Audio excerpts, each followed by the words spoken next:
Greetings, and welcome back to LA Quill, where we talk about fantasy, storytelling, and the quiet, sometimes messy magic of writing worlds into being. Today I want to talk about something deceptively simple, and yet deeply intimidating for so many writers. The first draft. Not the polished book on your shelf, not the version you're proud to show people, but the raw, imperfect, often frustrating version that exists before everything else. The first draft is strange territory. Finishing it feels like an accomplishment, and it is, but it can also feel like you've only just stepped onto the road rather than reached the destination.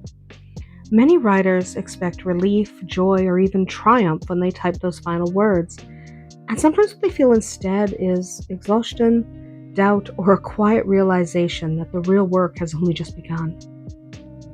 And that's not a failure.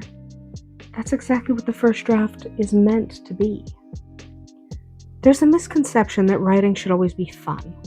That if you love storytelling, every stage of the process should feel magical, effortless, and inspiring. The truth is a little less romantic, but far more honest. The first draft is not designed to be fun. It's designed to exist. Think of the first draft as construction, not decoration. This is where you pour the foundation, raise the beams, and sketch out the rooms. It's noisy, clumsy work. It's where ideas collide, where scenes don't quite land, where characters feel inconsistent, and where plot threads wander off and get lost in the bush. That's not a sign you're doing it wrong. That's the job description. The joy of writing, for many authors, comes much later. It lives in revision. It lives in shaping something rough into something deliberate. It's the moment when a character finally sounds like themselves, when a plotline clicks into place, when a scene suddenly carries emotional weight instead of just information. This is where many writers get stuck. The first draft demands that you tolerate imperfection. It asks you to write scenes that don't work yet, dialogue that feels awkward, and descriptions that may never survive to the final version. That can be deeply uncomfortable, especially for writers who care about craft and quality. Learning the basics of fiction writing is not a small task.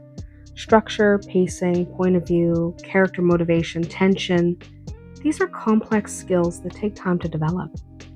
Trying to master them all at once while also demanding perfection from a first draft is just a recipe for paralysis. So instead of aiming for brilliance, the first draft asks for momentum. Before that momentum can even begin, many writers struggle with a deceptively simple question. Where do you start? Not every writer starts in the same place, and there is no universal formula. But there are practices that can help you ease into the process, rather than slamming headfirst into a blank page. One of the most powerful starting points is reading. Reading within the genre you want to write is not cheating. It's not copying. It's training your instincts. When you immerse yourself in fantasy, you absorb rhythm, scope, tone, and even possibility. You remind yourself what kind of stories drew you to this genre in the first place. Reading isn't about imitation. It's about inspiration. It's about reminding your creative mind what is possible and giving it permission to reach for something of its own. Another helpful step before drafting is giving your ideas space to breathe. This doesn't mean you need a perfectly structured outline or a rigid plan. It can be as simple as writing down thoughts and questions and fragments of scenes or pieces of a world that won't leave you alone. A journal can be an invaluable tool here. Not a polished notebook of brilliant ideas, but a messy place where you store beginnings and endings and dialogue and the barest wisp of ideas. You might write about a conflict you're interested in exploring, or a character who keeps appearing in your thoughts, or a theme you feel drawn to without fully understanding why. Within those scattered notes, patterns begin to emerge. A rough outline forms almost without you noticing. Not a strict roadmap, but a sense of direction. And direction is often all you need to begin. It's important to understand that the first draft does not need to resemble the final book. In fact, it probably won't. Entire characters might vanish. Plot lines might be rewritten from the ground up. Themes may shift as you discover what the story actually wants to be. That doesn't mean the first draft failed. It means it did its job. The purpose of the first draft is discovery. It's how you learn what your story is really about. You can't revise a blank page and you can't refine an idea that only exists in your head. The first draft pulls the story into the world where you can imagine it, examine it, question it, and reshape it. Many writers fall into the trap of waiting until they feel ready. They wait until they know everything about the world, the magic system, the characters' backstories, the ending, all of it. But readiness is often a myth. Clarity usually comes through writing, not before it. You learn your story by writing the wrong version of it first. And that's why the first draft requires persistence more than inspiration. Some days the words will come easily. Other days writing will feel like pushing through dense fog.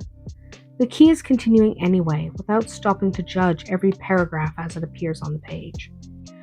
This is also where comparison becomes dangerous. Seeing polished books and beautiful prose and intricate worlds can make your own first draft feel inadequate by comparison. And it is, technically. But that's because you're comparing a beginning to an ending, a process to a product. Every finished novel began as something clumsy and uncertain. Every author you admire once started sentences they weren't sure about and scenes that didn't quite work out. The difference is not talent alone. It's that they kept going. Completing a first draft changes something fundamental. Even if you don't love it, even if you know it needs work, you cross the threshold from someone who wants to write a novel to someone who has written one, at least in its earliest form. And once that draft exists, everything else becomes possible. Revision becomes meaningful. Feedback becomes useful. Improvement becomes tangible. You are no longer guessing at a story. You're shaping one.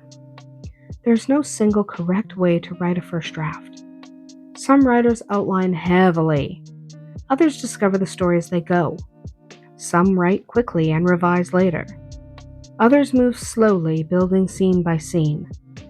What matters is not the method, but the movement forward.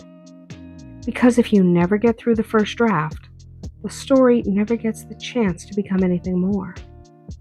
So if you're in the middle of one right now, struggling through pages that don't feel right, know this. You're not failing. You're working. You're doing the part of writing that no one sees, but everyone who finishes a book has faced.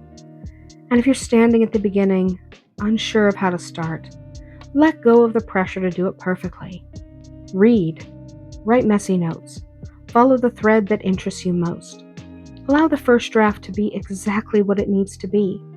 Unfinished, imperfect, and essential.